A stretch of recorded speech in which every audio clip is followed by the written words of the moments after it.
கிறிஸ்துவுக்குள் பிரியமானவர்களே, இந்த நாளுக்கான மாலை நேரம் மன்னா அப்போஸ்தலனாகிய பவுல் கொரிந்து சபைக்கு எழுதிய 2ஆம் நிருபம் 10ஆம் அதிகாரம் 12வது வசனம். 2 கொரிந்தியர் 10:12, 2 Corinthians 10:12.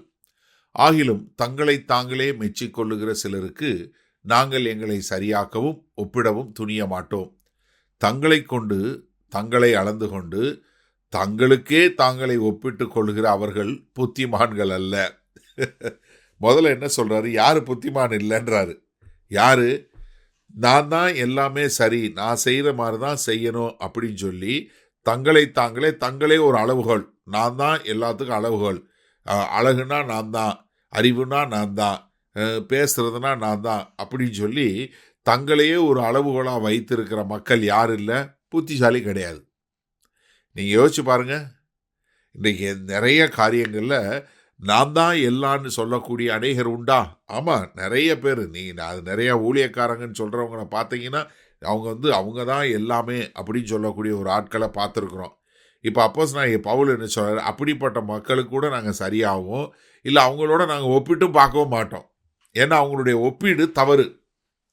ஏன்னா அப்போஸ்தலனாகிய பவுலுடைய ஒப்பீடு என்ன? அவர் தன்னை யாரோட ஒப்பிட்டு பார்க்குறாரு? இயேசு கிறிஸ்துவோட தான் ஒப்பிட்டு பார்க்குறாரு. அவர் வேற யாரு கூட ஒப்பிட்டு பார்க்கறதில்ல. நாங்கள் எங்களை மெச்சிக்கொள்றதில்ல.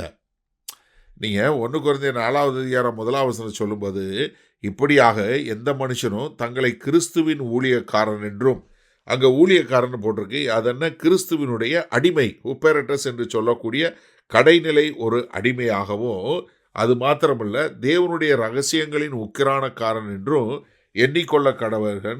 மேலும் உக்கிரானக்காரன் உண்மையுள்ளவன் என்று காணப்படுவது அவனுக்கு அவசியமா. அப்போ என்ன? ஒரு உண்மையுள்ள ஒரு உக்கிரானக்காரனாக இருக்க வேண்டியது மிகவும் ஒரு அவசியமான காரியம். அப்போ தன்னை எப்படி கிறிஸ்துவுக்குன்னு அடிமை, அதனால் எனக்குன்னு எந்த இதுவுமே சொந்தமே கிடையாது, அதனால் நான் யாரு கூட என்னை ஒப்பிட்டு பார்க்க மாட்டேன், நான் யாரு கூடயும் ஒப்பிட்டு பார்க்க மாட்டேன். காரணம், எனக்கு என்ன? அவங்க ஒப்பிட்டு பார்க்குறவங்க, அவங்க சொல்கிறவங்க யார்? அவங்க தங்களே மெச்சிக்கொள்கிறவங்க. நாங்கள் தான் எங்களுடைய எல்லாத்துக்கும் அளவுகோல் என்று சொல்கிறவங்க. அது புத்திசாலித்தனம் கிடையாது.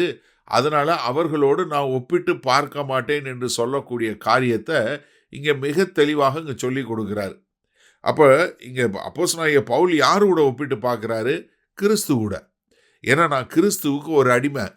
நான் அடிமையாக இருக்கிறவன், எனக்குன்னு சொந்தம் எதுவுமே கிடையாது. நான் என்ன பண்ணுறேன்? அவரை பின்பற்றுகிறேன், அவரை போல வாழுகிறேன். அவர் தான் என்னுடைய எஜமானன். அதனால தான் அவரால் தைரியமாக என்ன சொல்ல முடிந்தது? நான் கிறிஸ்துவை பின்பற்றுவது போல என்னை பின்பற்றுங்கள். அப்போ நான் ஒப்பிட்டு கொள்ளும்போது என்னோட ஒப்பிட்டு கொள்ள மாட்டேன், தங்களோடு மெச்சிக்கொள்றவரோட ஒப்பிட்டு கொள்ள மாட்டேன். நான் யாரோட ஒப்பிட்டு பார்ப்பேன்? கிறிஸ்துவோட ஒப்பிட்டு பார்த்து நான் இன்னும் பரிசுத்தத்திலும், நான் இன்னும் நிறைய காரியங்களை தேர்ச்சி பெற வேண்டியவனாக வர வேண்டும் என்பதை உணர்ந்து கொண்டு வாழ்வேன் என்று சொல்லக்கூடிய காரியம் தான் இங்கே பார்க்குறோம். சரி, இதனால் இந்த வசனத்தை நம்ம எப்படி எடுத்துக்கொள்வது? நம்ம பிரச்சனை இதுதான். என்ன தெரியுமா? நம்ம எப்பொழுதும் நம்மளை விட கொஞ்சம் மோசமாக இருக்கிறவங்கள பார்த்துட்டு, அப்பாடா நான் நல்ல கிறிஸ்தவன் நினச்சிக்கிறோம். ஹலோ, ஆமாம், நிறைய பேர் என்ன நினைக்கிறாங்க? இருக்கிறதுலே மோசமான ஆளை பார்க்குறாங்க.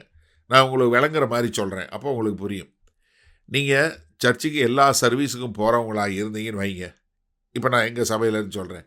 ஒரு சிலர் வெள்ளிக்கிழமை சர்வீஸுக்கு வருவாங்க, ஞாயிற்றுக்கிழமை சர்வீஸுக்கு வருவாங்க, அதுபோக புதன்கிழமை பைபிள் ஸ்டடிக்கு வருவாங்க. ஆனால் எல்லாரும் எல்லாத்துக்கும் வர முடியாது. இப்போ ஒருவேளை இந்த 3க்கும் வரக்கூடிய ஒரு ஆள், இப்போ வெள்ளிக்கிழமை ஞாயிற்றுக்கிழமையும் வர்றவங்க, இந்த வெள்ளிக்கிழமை வராதவங்கள பார்த்துட்டு என்ன நினைப்பாங்க தெரியுமா?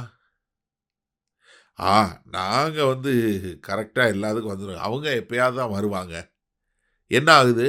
உங்களை அறியாமல் உங்களுக்குள்ள பெருமை வருதா? இப்போ நீங்கள் யோசிச்சு பாருங்களேன், இந்த செய்தியை கேட்டுக்கிட்டு நீங்கள் யோசிச்சு பாருங்கள். நீங்கள் யாரு கூட ஒப்பிட்டு பார்த்து நீங்கள் நல்லவன்னு நினைக்கிறீங்க? இல்லை யாரு கூட ஒப்பிட்டு பார்த்து நீங்கள் பரிசுத்தவான்னு நினைக்கிறீங்க? இப்போ நீங்கள் ஒரு ரோட்டில் போகிறீங்க, ஒருத்தர் சாராயம் குடிச்சிட்டு கிடக்கிறாரு, அவரை பார்த்த உடனே நீங்கள் என்ன நினைக்கிறீங்க? என்ன வாழ்க்கை கேவலமாக இப்படி இருக்கிறானுங்க, என்னைய பாரு, என்னைய மாதிரி வாழ வேணாமா தோணுதா? ஆமாம். இப்போ என்னென்னா, நம்ம பார்த்து நம்ம ஒப்பிடக்கூடியது யாரோட ஒப்பிட்டு பார்க்குறோன்னா, நம்மை காட்டிலும் தாழ்மை உள்ளவங்களை.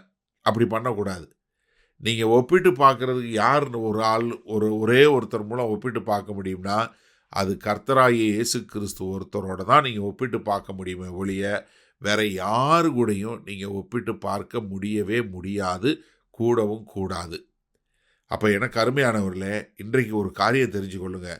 நீங்கள் ஏதாவது ஒரு காரியத்தில், பரிசுத்தத்தில், உண்மையில், இல்லை பணத்தில், எதில் வேணாலும் ஒப்பிட்டு பார்க்க வேண்டும் என்றால் கர்த்தராகிய இயேசு கிறிஸ்துவோட ஒப்பிட்டு பாருங்க. அப்போ தெரியும் நீங்கள் இன்னும் எந்த அளவுக்கு வளர வேண்டும் என்று.